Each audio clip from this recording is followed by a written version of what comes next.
A man considered in the running to become Indonesia's next president is former governor of Jakarta, Anies Baswedan, and it's a delight to welcome him into the studio. Thank you very much for coming in. Thank you for inviting, Beverly. Lovely to meet you. Now, tell me, you've met with the Foreign Minister, Penny Wong, and also the RBA Governor, Philip Lowe. I think every Australian wants to meet with him at the moment with these rising interest rates. It is a sign that our government is taking you very seriously and your potential presidential bid. What was important about you?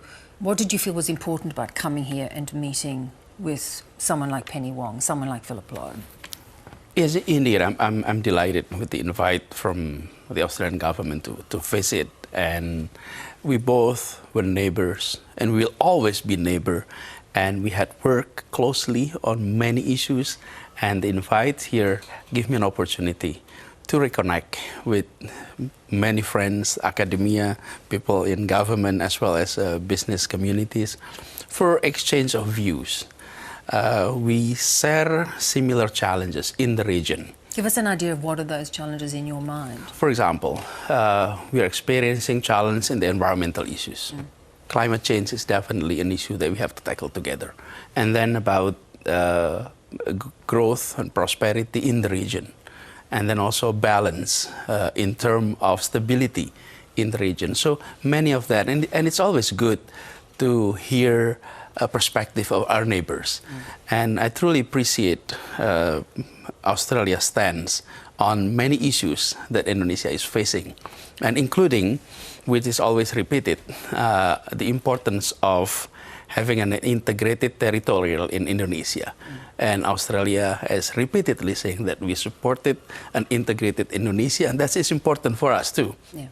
And on the other hand, you know, we would like to see more people-to-people exchange. I think on the G2G partnership has been very strong. I think this is among the highest of all time. And then the business-to-business need to grow even further. Yes, we do, because I mean that has been a criticism of President Widodo, that the development, the potential development business-wise between Australia and Indonesia has not really cemented itself. Is that a priority for you? I think so. I think we would like to see more business engagement between Indonesia and Australia. If I'm not mistaken, Indonesia is ranked 13th as Australia business partner. We'd like to see that go up a lot higher. And we need to be on the top 10 of Australia's business partners. And for that, I think we really need to start not only just inviting Australians to come and invest in Indonesia, or we import more from Australia. But I think it's also important to underline that harvesting partnership in business, partnerships in government relationship, need to start from people-to-people engagement. But don't you think it also needs to have the right climate? Not too much bureaucracy, not too much red tape. You need those, of course, those safeguards, but you need it to be accessible, which often is a struggle for Australian businesses in Indonesia. On the other hand, we have engagement quite extensive with business partners from different countries. So I think it is also about how we view each other, as that we need each other, and we are the closest neighbors. For Australia, Indonesia is the closest to the north, and for us, whenever we're looking to southeast, it's Australia. And I think the feeling of closeness need to be strengthened. And I think that is the area which, you know, based on our conversation in Sydney, in Canberra, and today, I believe that is the message that we need to echo even louder. Let's talk a little bit about the divisiveness of politics in recent years. We see it still going on in America, awful divisiveness. We had a period here in Australia which seems to be easing a little bit. You have been very heavily criticised for a very divisive campaign when you ran for governorship, and won, because you teamed up. You played the religion card, and it's kind of haunted you ever since. Do you regret it? Let me put it this way. Whenever you have an election, and then you have competing candidates. Give you one example. If the candidates were were different in terms of gender, one male and one female, then gender issue will dominate the conversation. It can be the divisive factors. But you could, you could have played the bigger man. Let me continue that. Finish, yeah. And then if the candidates come from different ethnic groups, then ethnic issue can divide. And even sometimes when you have a referendum where there is no person, there is no faith involved, it can be divisive. Look at the Brexit, for example. It was divisive there. There is no person, there is no religion, there is no faith in there. So that is the same thing. When there is a Muslim candidate and a Christian candidate, then religious issue come into equations. So what happened? How you play that card can be a very, very subtle, very, Right. not ugly, not nasty. During election, every side always label the other side in every elections. That was in 2017. I have completed my term now, 5 years, and I didn't challenge those labeling at that time because I don't want to challenge statement with statements. So what I did is I worked 5 years in Jakarta and truly provide equal opportunity, equal treatments to all religious groups and any religious group. And in fact, we created the feeling of stability, the feeling of peace in Jakarta. And now it's all completed. So I'm inviting everyone to judge me not based on assumption, but based on record. So in this, you've got the backing of 3 considerable parties. One, again, is a conservative Islamist group, Islamist party. Do you undertake not to go down that path again? Will you try and keep religion out of your presidential bid? And it has been proven that I may have support from various different groups. Yeah. But when it comes to making decisions, I have priorities based on 4 things. 1 is principle of equality. Number 2 is public interest. Number 3 is common sense. And number 4 is law, rules, and regulations. So it's not about who supported you, but how you make decision when you're in office. Yeah. And I have gone through 5 years of service, and I think we did it according to those principles. That does not automatically reflect who supported you, but the principle is reflected in the policy. So there was nothing owed to that support, is what you're saying? And that's exactly the point. Sometimes you assume that if you're supported by this group and that group, then you will be acting not according to the principle of equality, the common sense, public interest, or also rules and regulations. And I have gone through 5 years proving that we can do that. So therefore, looking to the future... Yes. What are those 4 things? How are you going to bring those 4 things into play? What are the issues you see in this coming election? It's several things.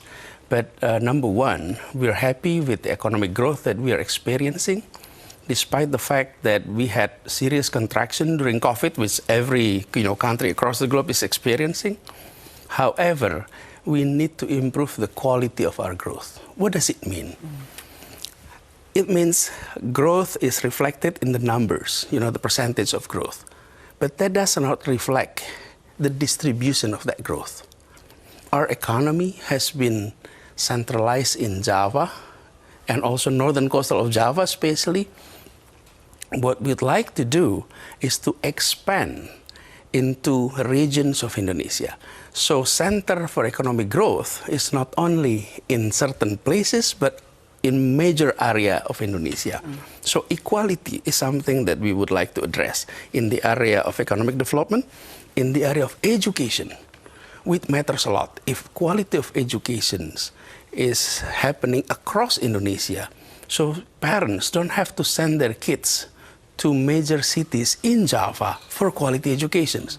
That's 2. Number 3 is healthcare system across Indonesia. So the bottom line, and this is a major hope for people across Indonesia, is that equal access to jobs, to source of economic growth, to quality of education, to quality of healthcare.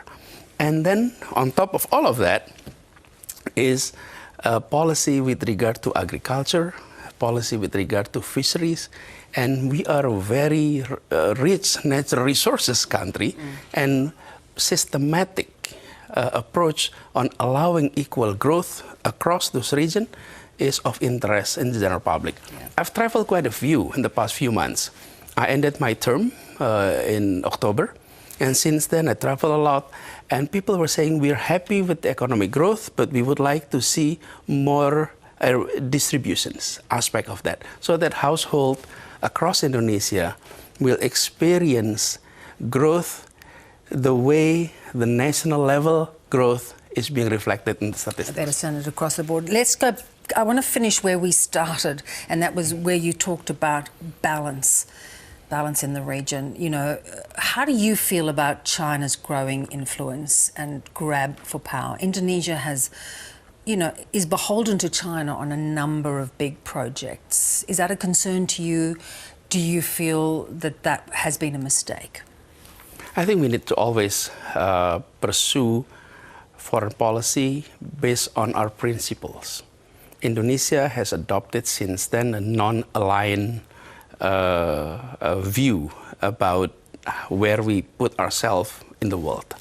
And we need to continue on that track. So on the one hand, we need to continue to maintain good relationship with China. On the other hand, we also need to maintain, good relationship with the US and other major players. And what we'd like to see is for all parties, especially in the region of Southeast Asia, to continue upholding the fact that Southeast Asia has been peaceful for more than 50 years. This is a region where tensions were absent in the past 50 years. But no longer. But we do hope it is continue to be that way, because it is very important for everyone in the regions. So Australia... So as President, would you play a greater international role that hasn't been I think so. Indonesia needs to play more active roles in the international arena, and that we need to be active based on our principles.